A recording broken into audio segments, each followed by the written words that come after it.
Any desk remote desk control में अभी तक आप सीखे थे कि हम कैसे अपने मोबाइल के द्वारा किसी पीसी यानी डेस्कटॉप या लैपटॉप से कनेक्ट कर सकते हैं।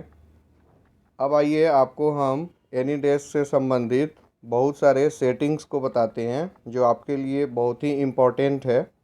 इसके बिना आपको वर्क करना बहुत मुश्किल हो जाएगा। तो आप स्क्रीन पर देखिए, यहाँ पे वाइट कलर का दाहिने साइड में एक बटन दिखाई दे रहा है। इस बटन को टच किए हुए रहना है। अब आप स्क्रीन पर देखिए, टोटल 5 सेक्शन दिखाई दे रहा है। सबसे ऊपर वाले सेक्शन को हम लोग सेशन सेटिंग्स कहते हैं। सेशन सेटिंग्स में आप क्या कर सकते हैं, तो देखिए आपके स्क्रीन पर दिखाई दे रहा है। आप इनपुट, डिस्प्ले, ऑडियो, सिक्योरिटी और वीपीएन का सेटिंग कर सकते हैं। तो आप इसमें इनपुट में जा कर के इससे संबंधित आप सेटिंग करेंगे। इस चीज़ को मैंने पिछले पार्ट में आपको एनी डेस्क के बताया था, इसलिए हम बैक जा रहे हैं। दूसरा इसमें डिस्प्ले का सेटिंग है। आप अपने ज़रूरत के मुताबिक यहाँ पे डिस्प्ले का सेटिंग कर सकते हैं। जैसे डिस्प्ले का क्वालिटी कैसा चाहिए, डिस्प्ले में डिटेक्ट कनेक्शन स्पीड क्या चाहिए, उसके साथ साथ शो रिमोट कर्सर चाहिए कि नहीं चाहिए। अगर चाहिए तो इसको टिक कीजिए। फॉलो रिमोट कर्सर अगर आपको चाहिए तो इसको भी टिक कीजिए। उसके बाद फॉलो रिमोट विंडो फोकस, अगर ये भी ऑप्शन चाहिए तो इसे भी चेक कीजिए। फिर हम बैक जा रहे हैं डिस्प्ले के बाद। अब हम ऑडियो, आप ऑडियो का सेटिंग कर सकते हैं कि आप ऑडियो को ट्रांसमिट करना चाहते हैं कि नहीं। आई मीन कि जब आप किसी डेस्कटॉप से जुड़े हुए हों, इट मीन्स कि किसी रिमोट डेस्क से जुड़े हुए हों, तो वहाँ पे आपका साउंड इनपुट आउटपुट हो कि नहीं, आप उसे भी यहाँ से इनेबल या डिजेबल कर सकते हैं। अब हम फिर से बैक जा रहे हैं सिक्योरिटी में। आप यहाँ पे इस सेटिंग को कर सकते हैं, जैसा कि आप स्क्रीन पर देख पा रहे हैं कि lock remote account on session and. It means कि जब सेशन आपका कंप्लीट हो जाए तो जो आपका अकाउंट है, जिस सेशन के साथ आप काम कर रहे हैं, वो लॉक हो जाए। उसके साथ साथ यहाँ पे वीपीएन का आप सेटिंग कर सकते हैं। यह एक प्रकार का ख़ास वर्चुअल प्राइवेट नेटवर्क या जो भी कहें आप इसको। अगर आप वीपीएन को देखें तो आप डेस्कटॉप पे भी, है ना, वीपीएन का यूजेज करते हैं। अब हम फिर से बैक जा रहे हैं, फिर से एक स्टेप हम पीछे जा रहे हैं। अब हम इस वाइट वाले जो बटन है उसको टच किए हुए हैं। तो अभी आप देख पा रहे थे ये पहले वाले सेटिंग को, जिसे हम लोग सेशन सेटिंग कर रहे हैं। अब हम लोग जा रहे हैं सेकंड वाले ऑप्शन, जिसे हम लोग इनपुट ऑप्शन कह रहे हैं। इसके अंतर्गत अगर आप देखें तो 1 2 3 4 5 ये 5 सेक्शन दिया गया है। अगर आप फर्स्ट वाले को चूज किए हुए हैं तो यहाँ पर देखिए इसे क्या होगा कि शो कीबोर्ड आएगा।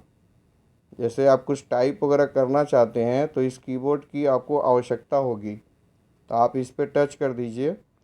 फिर आप स्क्रीन पर देखिए नीचे कीबोर्ड आ चुका है। अब आप जो भी टाइप करना चाहते हैं, जहाँ भी टाइप करना चाहते हैं, उस पोजीशन पे आप क्लिक कीजिए। उसके बाद आप टाइप कीजिए। सपोज आप यहाँ से पेंट ओपन करना चाहते हैं तो आपने यहाँ पे पेंट टाइप किया एंड देन उसके बाद आप इंटर बटन प्रेस कीजिएगा तो आपका पेंट ओपन हो जाएगा। ठीक है। अब हम बैक जा रहे हैं, फिर से हम इस बटन पे गए। उसके बाद हम फिर ये फर्स्ट वाले कीबोर्ड वाले ऑप्शन पे जा रहे हैं। यहाँ पर देखिए स्पेशल कीज नज़र आएगा। यहाँ पे आप स्क्रीन पर देख पा रहे हैं कि डिफरेंट फंक्शन कीज है, F1 से लेकर के F12 तक। उसके साथ साथ कंट्रोल बटन है। उसके साथ आप विंडो बटन देख रहे हैं। आप इस विंडो बटन को प्रेस करेंगे तो आपके स्क्रीन का जो विंडो, जिस विंडो को आप कंट्रोल कर रहे हैं, उसका स्टार्ट मेनू खुल जाएगा। उसके साथ साथ और भी आप बहुत सारी चीज़ देख रहे हैं। मान लीजिए कि अभी आपको ये दूसरे वाले कीबोर्ड पे जाना है, तो आप यहाँ पे इस की के ऊपर में राइट साइड में देख रहे हैं क्रॉस बटन है और उसके जस्ट बगल में एक बटन है। हमने उस पर क्लिक किया तो देखिए दोबारा एक की आ गया। अब हम फिर से इसमें कुछ टाइप कर रहे हैं, जैसे कि हमें पेंट ओपन करना था तो हमने यहाँ पे पेंट टाइप किया और इंटर बटन दबाया तो देखिए पेंट ओपन हो चुका है। मान लीजिए कि आप पेंट को क्लोज करना चाहते हैं तो आप इस सेटिंग वाले बटन में जाइए। उसके बाद आप फिर से माउस और कीबोर्ड का जो इनपुट ऑप्शन है उसमें जाइए और फिर यहाँ पे जो स्पेशल कीज का फंक्शन है आप उसमें जाइए। फिर यहाँ पे अल्ट के साथ F4 बटन प्रेस कीजिए तो ये देखिए पेंट को क्लोज करने का ऑप्शन आ गया। अब आप इसमें अल्ट को जो दबाए थे उसको हटा दीजिए। फिर इस वाले कीबोर्ड पे जाइए। यहाँ पे आपसे पूछ रहा है कि do you want to save change और नॉट, तो आप इसमें नो कर दीजिए। फिर आपका ये पेंट क्लोज हो चुका है। तो इस तरह से हम लोग इसको डिफरेंट इनपुट का सेटिंग कर पा रहे हैं। आप और देखिए इसमें माउस से संबंधित ऑप्शन दिया गया है, यूज माउस इमुलेशन। उसके साथ साथ अगर आप टच पैड से संबंधित सेटिंग करना चाहते हैं तो ये है। और सबसे लास्ट में आप यहाँ पर देख रहे हैं ट्रांसमिट गेस्चर का भी ऑप्शन अवेलेबल है। अब हम लोग इसके थर्ड वाले सेटिंग में जा रहे हैं। मान लीजिए कि आप एक ही साथ एक से अधिक रिमोट डेस्कटॉप के काम कर रहे हैं तो आप यहाँ पे नीचे में देखिए, चूँकि अभी आप एक के साथ काम कर रहे हैं इसलिए 1 दिखा रहा है, लेकिन अगर आप एक से अधिक के साथ काम कीजिएगा तो यहाँ पे 1 2 3 4 इस तरह से करके दिखाएगा। फिर आप उसमें से चुनाव कर सकते हैं और जिसको भी आपको फुल स्क्रीन करना है आप यहाँ पे आकर के उसको फुल स्क्रीन मोड का चुनाव कर सकते हैं।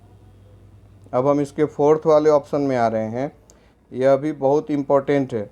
इसमें हम लोग ऊपर से चल रहे हैं। ये सबसे पहला जो ऊपर में ऑप्शन दिखा रहा है यह स्क्रीनशॉट, इट मीन्स कि जो भी सेशन चल रहा है उसका स्क्रीनशॉट लेने का है। उसके बाद सेकंड वाले जो ऑप्शन आप देख रहे हैं इसके द्वारा किसी फाइल को अपलोड करने के लिए है। थर्ड वाले जो ऑप्शन आप देख रहे हैं इसके द्वारा एक्सेप्ट फाइल का ऑप्शन है। उसके बाद नेक्स्ट जो आप ऑप्शन देख रहे हैं इसके द्वारा रिक्वेस्ट एलिवेशन है। उसके साथ नेक्स्ट वाला जो ऑप्शन देख रहे हैं यहाँ से कंट्रोल अल्ट डिलीट यानी कि टास्क मैनेजर को ओपन किया जा सकता है। उसके साथ साथ नेक्स्ट ऑप्शन जो आप देख पा रहे हैं इसके द्वारा भी VPN का सेटिंग होगा। और नेक्स्ट ऑप्शन आप जो देख रहे हैं वो प्राइवेसी मोड का सेटिंग है। और सबसे लास्ट का जो ऑप्शन आप देख रहे हैं यहाँ से सेशन को, जो आप सेशन वर्क कर रहे हैं उसको रिकॉर्डिंग किया जा सकता है। अब हम लोग सबसे लास्ट वाले ऑप्शन को देख रहे हैं जो कि क्लोज का ऑप्शन है। यहाँ से आपका सेशन क्लोज हो जाएगा। Thank you.